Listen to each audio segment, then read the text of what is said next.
you mentioned that there were others that had been drinking that evening that went back to, where did they go?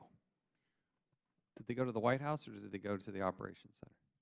I think they would have gone back to Secret Service headquarters, but I'm not 100% sure, as I sit here, exactly who that would have been. But I do recall in some of the interviews the fact that what happened is they'd have a beer and a sandwich, say goodbye, and then go back to work.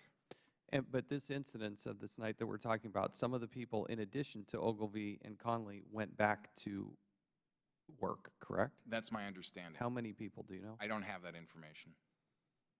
And that's the concern. This isn't just one person make a rookie mistake. You have two people here, Mr. Conley with 27 years of experience, Mr. Ogilvy with 19 years of experience, some 46 years of experience. Are you telling me that they didn't know that it's wrong to drink? Look, it's not right to drink alcohol and work the French fry machine at McDonald's. And it's certainly not right to drink and go into the White House or the White House compound or drive a vehicle when you're there to protect the president and the first family. These people have guns. They have trust. They have people that they can blow past and say, look, I'm your supervisor, you're letting me through.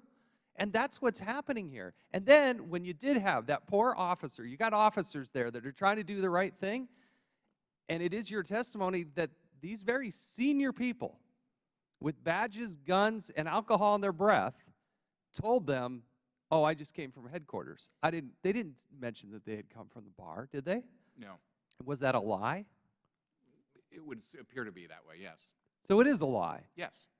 And that's the problem, is they're lying to themselves because they did take a government vehicle. They should know after 46 years of experience that the reason they're doing it on taxpayer dollars is that they're there to respond at a moment's notice. We never know when something's going to happen. And these are the senior-most people in charge of protecting the White House. They are always supposed to be ready to go at a moment's notice. That's why they took government vehicles. They were taking advantage of the situation and making taxpayers pay for their little rise there to the bar. You know, that bar is so low. The only thing that's raising on the bar is their bar tab, and it has to change. I appreciate the good work in ferreting this out. How long has Homeland Security and the Secret Service had your report?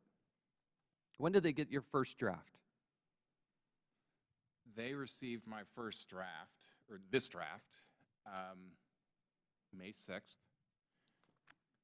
We supplied the underlying materials either in the middle or late last week. And yet there's been no consequence yet. We get reports that maybe one person's going to retire, and who knows when that's going to be. What discretion does Secretary Clancy have in revoking their security clearance? I don't have that information. But he could revoke their security clearance immediately, correct? I'm not sure what the process is for revocation of security clearances. I know that there is a process that's involved, but I don't know what it is. It could be put on non-paid leave, correct? That's my understanding. Do you think this is an aggravated situation?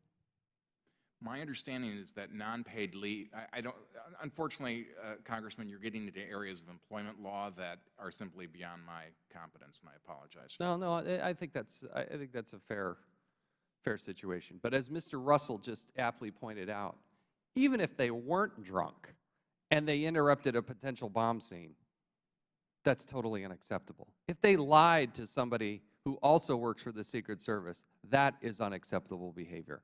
And if you look at what happened in the email chain, trying to protect themselves and making sure that the word didn't get read, there is plenty of evidence. This is a pivotal moment for the Secret Service. This is the time when we find out with Director Clancy and Secretary Johnson if they have the guts to do what needs to be done. Because in my opinion, these people should be fired. Today, they should lose and have their security clearances revoked. That should have happened a long time ago. And those that didn't report this, I've got a list here of people who, at some degree or another, have, at least according to your report, violated policy that could lead to their potential removal. That's Mark Conley, George Ogilvy, Kevin Simpson, Alfonso Dyson, and perhaps and probably Michael Braun. At the very least, those people, they need to be taken to the woodshed, and they should lose their security clearances. They should lose their job. And if I was the President of the United States, I would never want to see them again. I don't want to see them there. We got thousands of people, like the gentleman who was recognized for his valor, that should be protecting the President of the United States. But if you're going to go consume alcohol and then show up at the White House, disturb a crime scene, get out of here. Go home. Go find another job. Because you know what? You wouldn't be able to work at my McDonald's. You wouldn't even be able to run the French fry machine because you're not going to drink and show up to work. And you're not going to do that if you work for the Secret Service. That's what's happening. And they can continue to investigate and look at. Your report is very conclusive. It was independent in its nature. And it's time for this director and this secretary to take some definitive, conclusive action and fix the problem and send a message to the rest of the workforce. We are not going to put up with anybody who's showing up to work drunk, inebriated, lying, trying to cover up, not reporting. I mean, how many things went wrong here today? But that's my opinion. I'll yield to the ranking member, Mr. Cummings. I want to thank you.